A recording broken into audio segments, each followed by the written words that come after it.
Le potentiel de croissance des différents business du vin paraît illimité. C'est ce qui ressort de la dernière étude de Xerfi sur le sujet. Alors bien sûr, les Français consomment moins de vin qu'avant, mais ils consomment mieux. C'est ainsi que les achats de vins AOC et de qualité supérieure ont nettement progressé ces 20 dernières années, plus 138% en valeur entre 1990 et 2014.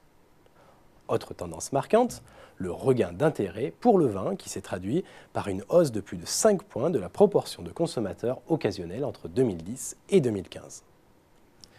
Et finalement, cet intérêt accru pour le vin, ainsi que la montée en gamme, bénéficie aux différents segments du business du vin. Cours d'œnologie, événementiel, applications mobiles, placements fonciers ou encore cave patrimoniale. Et sur ce marché, jusqu'ici sous-exploité, de plus en plus de startups se lancent. Par exemple, Phileas Stravinarius dans les abonnements box, Wine Advisor qui se veut le TripAdvisor du vin, ou encore Fundovino dans le financement participatif. Des startups qui se développent rapidement, attisant alors les convoitises des investisseurs. L'offensive en ordre dispersé de ces nouveaux acteurs contribue en revanche à saturer encore un peu plus certains segments déjà matures. C'est le cas par exemple de la distribution ou de l'édition.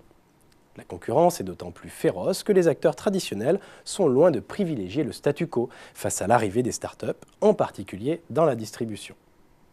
En ce qui concerne le commerce en ligne, Système U a par exemple généralisé son site de réservation clubvineterroir.com à l'ensemble de ses magasins.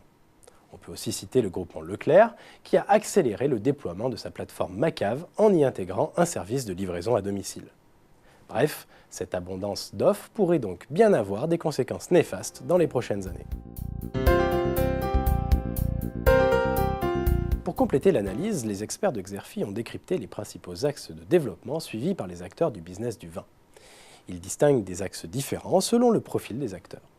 Pour les opérateurs dits traditionnels, comme les enseignes de distribution ou les éditeurs spécialisés, la croissance passe de plus en plus par la recherche de nouveaux débouchés. Je pense à la diversification de l'offre ou encore au développement international.